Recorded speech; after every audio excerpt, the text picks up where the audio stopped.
ಪ್ರಾಣಿಗಳನ್ನು ಹತ್ಯೆ ಮಾಡೋದು ಮಾರೋದು. ಬ್ರಾಹ್ಮಣ ಹೋಗಿ ಕೇಳ್ತಾವನ ಹತ್ರ, ನೀನು ಮಾಡ್ತೀಯ, ನಿನಗೆ ಪಾಪ ಇಲ್ಲ, ನಾನು ಮಾಡಿದ್ರೆ ಹೆಂಗೆ? ಅಪ್ಪ ನಿನ್ನ ಧರ್ಮ ಅಲ್ಲ ಇದು.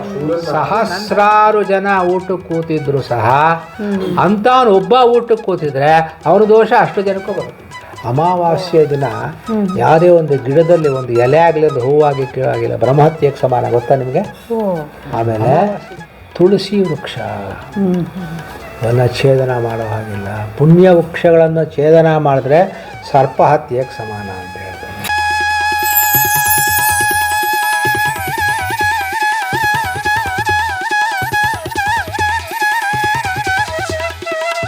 ಪಾಪ ಪುಣ್ಯಗಳಿಗೆ ಯಾವ್ಯಾವ ಶಿಕ್ಷೆ ಅನ್ನೋದು ಪ್ರತ್ಯೇಕವಾಗೇ ಇದೆ. ಬ್ರಹ್ಮಹತ್ಯೆ ಮಾಡಿದವ್ರಿಗೆ ಏನು ಪಾಪ? ಬ್ರಹ್ಮಹತ್ಯೆಗೆ ಪರಿಹಾರವೇ ಇಲ್ಲ. ಇವನೇ ಬ್ರಹ್ಮಹತ್ಯೆ ಮಾಡಿ ಪಾಪವನ್ನು ಮಾಡ್ಕೊಳ್ಳೋಕ್ಕೆ ಇಂದ್ರಾದಿ ದೇವತೆಗಳೇ ಎಷ್ಟು ಕಷ್ಟಪಟ್ಟಿದ್ದಾರೆ ನೀವು ಓದಿ. ಸ್ತ್ರೀ ಹತ್ಯೆ, ಶಿಶು ಹತ್ಯೆ ಅವಾಗಲೇ ಹೇಳಲಿಲ್ವಾ? ಸರ್ಪ ಹತ್ಯೆ, ನೋಡಿ ಸರ್ಪ ಹತ್ಯೆಗಳು ಮಾಡಿಬಿಟ್ರಂತೂ ನೀವು ಹೇಳಿದ್ರೆ ಆಗಲೇ ವಂಶಾಭಿವೃದ್ಧಿಗೆ ಸರ್ಪ ಹತ್ಯೆಯೂ ಒಂದು ಕಾರಣವೇ. ಯಾರೇ ಜಾತಿಗಳು ನೋಡಿ ಹೆಚ್ಚಾಗಿ ಸರ್ಪದೋಷಗಳು ತುಂಬ ಜನಕ್ಕಿರುತ್ತೆ. ಅಂದರೆ ಸರ್ಪವನ್ನೇ ನೀವು ಹತ್ಯೆ ಮಾಡಿದ್ರೆ ದೋಷಗಳು ಅಂತ ಹೇಳಿಲ್ಲ. ಅಶ್ವ ಅಂದರೆ ಏನು? ಕುದುರೆ ಹತ್ಯೆ ಮಾಡೋದು ಸರ್ಪದೋಷವೇ. ಗಜ ಆನೇನು ಹತ್ಯೆ ಮಾಡೋ ಹಾಗಿಲ್ಲ. ಆಮೇಲೆ ಕಪಿ ಹತ್ಯೆ ಮಾಡೋ ಹಾಗಿಲ್ಲ. ಕಪಿ ಹತ್ಯೆ ಮಾಡೋದು ಸರ್ಪದೋಷವೇ. ಆಮೇಲೆ ಸರ್ಪ ಬಿಡಾಲಹನನ, ಈ ಹುತ್ತ ಇರುತ್ತಲ್ಲ ಅದನ್ನು ನೀವು ಕೆಡವ್ಬಿಟ್ರೆ ಸರ್ಪ ಹತ್ಯೆ ಪಾಪ. ಮನೆ ಕಟ್ಟಬೇಕಾದ್ರೆ ಅದನ್ನ ದೋಷಗಳು ಹೇಳಿದಾನೆ, ಪರಿಹಾರ. ಆಮೇಲೆ ಪುಣ್ಯ ವೃಕ್ಷ ಛೇದನ, ಯಾವುದು? ಅಶ್ವತ್ಥ, ಬಿಲ್ವ ವೃಕ್ಷ, ಆಮೇಲೆ ತುಳಸಿ ವೃಕ್ಷ ಅವನ್ನು ಛೇದನ ಮಾಡೋ ಹಾಗಿಲ್ಲ. ಪುಣ್ಯ ವೃಕ್ಷಗಳನ್ನು ಛೇದನ ಮಾಡಿದ್ರೆ ಸರ್ಪ ಹತ್ಯೆಗೆ ಸಮಾನ ಅಂತ ಹೇಳ್ತಾರೆ. ಅಮಾವಾಸ್ಯೆ ದಿನ ಯಾವುದೇ ಒಂದು ಗಿಡದಲ್ಲಿ ಒಂದು ಎಲೆ ಆಗಲಿ, ಒಂದು ಹೂವಾಗಿ ಕೀಳಾಗಿಲ್ಲ, ಬ್ರಹ್ಮಹತ್ಯೆಗೆ ಸಮಾನ, ಗೊತ್ತಾ ನಿಮಗೆ? ಅಮಾವಾಸ್ಯೆ ದಿನ ಯಾವುದೇ ಒಂದು ವೃಕ್ಷದಲ್ಲಿ, ಮಾವಿನ ಮರದಲ್ಲಿ ಮಾವಿನ ಸೊಪ್ಪು ಕೀಳಂಗಿಲ್ಲ, ಯಾವುದೋ ಒಂದು ಗಿಡದಲ್ಲಿ ಒಂದು ಹೂವಿನ ಕೀಳಾಗಿಲ್ಲ, ಒಂದು ಗರಿಕೆ ಕೀಳಂಗಿಲ್ಲ, ಅದು ಬ್ರಹ್ಮಹತ್ಯೆಗೆ ಸಮಾನ ಅಂತ ಹೇಳ್ತಾನೆ. ಆದ ಕಾರಣ ಇವೆಲ್ಲ ಪಾಪಗಳು ನಾನಾ ರೀತಿ ಇದೆ. ಅಂದರೆ ಪ್ರತಿಯೊಂದು ಪಾಪಕ್ಕೂ ಬೇರೆ ಬೇರೆ ನರಕಗಳನ್ನ ಹೇಳಿದ್ದಾನೆ. ಅದನ್ನು ಆತ ಅನುಭವಿಸಲೇಬೇಕು. ಹೇಳ್ತಾನೆ, ದೇಹ ಸಂಬಂಧವಾದಂಥ ಕೆಲವರು ಕರ್ಮಶೇಷವನ್ನ ನರಕಗಳಲ್ಲಿ ಅನುಭವಿಸಿದ್ರು ಸಹ ಪುನಃ ಒಂದು ಎಲ್ಲ ಪುಣ್ಯವನ್ನು ಕ್ಷೀಣವಾದ ಮೇಲೆ ಸ್ವರ್ಗಲೋಕದಿಂದ ಮರ್ತ್ಯಲೋಕಕ್ಕೆ ಬಂದ ಮೇಲೆ ಇಲ್ಲಿ ಜನ್ಮವನ್ನು ಪಡೆದು ಕೆಲವು ಪಾಪಗಳನ್ನು ಸಶರೀರನಾಗಿ ದೇಹದಾರಿಯಾಗಿ ಕರ್ಮಶೇಷವನ್ನು ಅನುಭವಿಸಲೇಬೇಕು. ಈಗ ಹೊಸದಾಗಿ ಮದುವೆ ಆಗಿರ್ತಾರೆ, ಅವರು ಈಗ ಪ್ಲಾನಿಂಗಲ್ಲಿ ಇರ್ತಾರೆ ಅಂತ ಹೇಳ್ತಾರೆ. ಅವಾಗ ಅದು ಅಕಸ್ಮಾತಾಗಿ ಭ್ರೂಣ ಅಂದರೆ ಅವ್ರ ಗರ್ಭಧಾರಣೆ ಮಾಡಿದ್ರು ಸಹ ಅವ್ರಿಗೆ ಈಗ ಬೇಡ, ನಮ್ಗೆ ಇನ್ನೊಂದು 2 ವರ್ಷ ಆದಮೇಲೆ ಆಗಲಿ ಅಂತ ಹೇಳಿ ಒಂದು 2 ತಿಂಗಳಲ್ಲಿ ಅವ್ರು ತೆಗೆಸ್ಕೊಂಡ್ರೆ ಅದು ಭ್ರೂಣ ಹತ್ಯೆ ಮಾಡಿದ ಪಾಪನೇನಾ ಇಲ್ಲ ಹೆಂಗೆ? ಮಹಾಪಾಪ. ಅದಕ್ಕೆ ಮಹಾಪ್ರಾಯಶ್ಚಿತ್ತ ಹೋಮಗಳೆಲ್ಲ ಹೇಳಿದ್ದಾನೆ ಮಾಡಿ, ಅದಕ್ಕೆ ಬೇರೆ ವಿಧಿವಿಧಾನಗಳೆಲ್ಲ ಹೇಳಿದ್ದಾನೆ. ಹಂಗೆ ಮಾಡ್ಕೊಳ್ಳೋ ಹಾಗೆ ಇಲ್ವಂತೆ. ಅದಕ್ಕೋಸ್ಕರ ಅಂಥವ್ರ ಜೊತೆಲಿ ಊಟಕ್ಕೂ ಕೂತ್ಕೋಬಾರ್ದಂತೆ. ಬ್ರಹ್ಮ ಹತ್ಯಾಂ ವಾ ಏತೆ ಘ್ನಂತಿ, ಅದಾದ್ಮೇಲೆ ಯಾವುದು?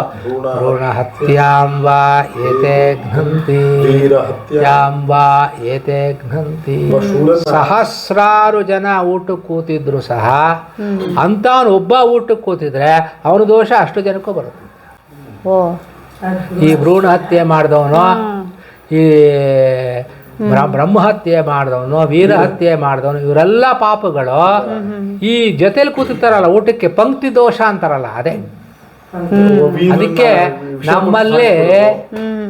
ನಮ್ಮಲ್ಲಿ ಅದಕ್ಕೆ ತ್ರಿಸುಪರ್ಣ ಅಂತ ಒಂದು ಮಂತ್ರ ಇದೆ.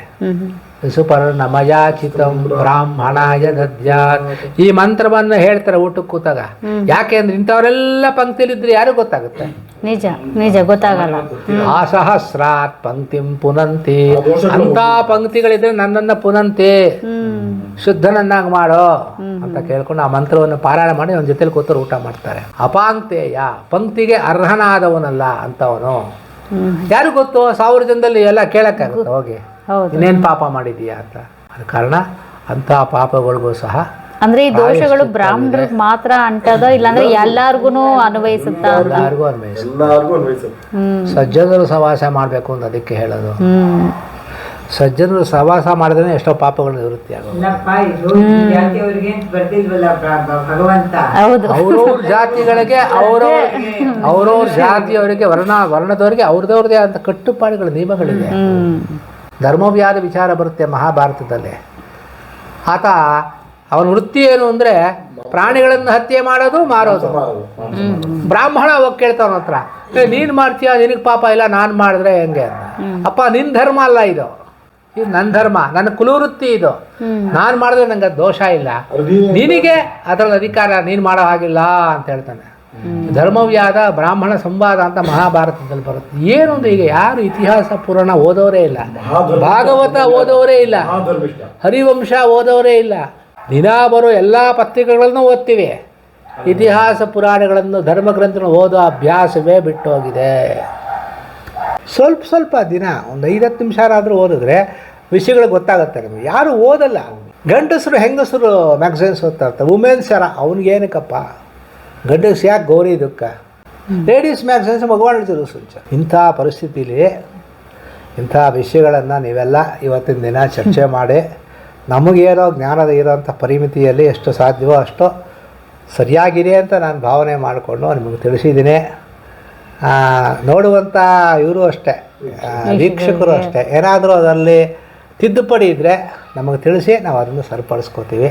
ಏನೋ ಲೋಪದೋಷಗಳಿದ್ದರೆ ಅದನ್ನು ನೀವು ಅಷ್ಟೇ, ಅದನ್ನೂ ಅಷ್ಟೇ ನಾವು ಒಳ್ಳೆ ಸದ್ಭಾವನೆಯಿಂದಲೇ ಸ್ವೀಕರಿಸ್ತೀವಿ. ಅದನ್ನು ಸಹ ನಾವು ಸರಿಪಡಿಸ್ಕೋತೀವಿ ಅಂತ ಈ ಮೂಲಕ ವೀಕ್ಷಕರಿಗೆ ಹೇಳೋಕ್ಕೆ ನಾವು ಬಯಸ್ತೀವಿ. ಆಮೇಲೆ ಇಷ್ಟೊತ್ತು ಸಹಕಾರ ಕೊಟ್ಟಂತಹ ನಿಮಗೆ ಅನಂತ ಧನ್ಯವಾದಗಳನ್ನು ಸಹ ನಾವು ಅರ್ಪಿಸ್ತೀವಿ. ಈ ಕಾರ್ಯಕ್ರಮಕ್ಕೆ ನಮಗೆ ಬರಲು ಪ್ರೇರಣೆ ಮಾಡಿದಂತಹ ಸಹಕಾರ ಕೊಟ್ಟಂತಹ ಶಂಕರ ಶಾಸ್ತ್ರಿಗಳು, ಆಮೇಲೆ ಈ ಮನೆಯಲ್ಲಿ ಇದ್ದು ಇದಕ್ಕೆಲ್ಲ ವ್ಯವಸ್ಥೆ ಮಾಡಿಕೊಟ್ಟಂತಹ ಅವರು ಅನಸೂಯ ಮೇಡಮ್ ಅವ್ರಿಗೂ ಸಹ ನಾವು ಧನ್ಯವಾದಗಳನ್ನು ಹೇಳ್ತೀವಿ. ಇದೆಲ್ಲ ದೈವ ಕೃಪೆಯಿಂದ ಆಗಿದೆ ಅಂತ ನಾವು ಒಂದು ಚಾನಲ್ ಅವರು ನಮ್ಗೆ ಅವಕಾಶ ಮಾಡಿಕೊಟ್ಟಿದ್ದಕ್ಕೆ ಚಾನಲ್ ಅವ್ರಿಗೂ ಸಹ ನಾವು ನಿಮಗೂ ಸಹ ಒಂದು ಧನ್ಯವಾದಗಳನ್ನು ನಮ್ಮ ಚಾನಲ್ ಪರವಾಗಿನೂ. ಯಾಕಂದರೆ ನೀವು ನಮ್ಮ ಚಾನಲ್ಗೆ ಬಂದು ಒಪ್ಕೊಂಡು ಹೇಳ್ತಾ ಇರೋದೇ ಒಂದು ಇದು. ಯಾಕಂದ್ರೆ ಇಷ್ಟೊತ್ತು ಸಮಯ ಕೊಟ್ಟು ನೀವು ಯಾವತ್ತು ಹೋಗಿ ಪ್ರೋಗ್ರಾಮು ಬಗ್ಗೆ ಮಾತಾಡೋದಿಲ್ಲ. ನಮ್ಗದ್ರೆ ಅನುಭವ, ನಾವು ಏನಾದರೂ ಈ ಥರ ಒಂದು ಕೆಲವು ನಮ್ಮ ಇದು ಸಮಾರಾಧನೆಗಳೆಲ್ಲ ಅಲ್ಲಿ ಇಲ್ಲಿ ಒಂದು 4 ಮಾಡೋ ಅಭ್ಯಾಸನೇ ಹೊರತು ಇಷ್ಟೆಲ್ಲ ಗಂಟೆಗಟ್ಟಲೆ ಕೂತ್ಕೊಂಡು ಅಭ್ಯಾಸ ಹೇಳೋವಂಥ ಅಭ್ಯಾಸವೇ ಇಲ್ಲ. ಏನೋ ಶಂಕರ್ ಅವರು ಕೂಡಿಸ್ಕೊಂಡು ನಮ್ಮ ಕೈಲೆಲ್ಲ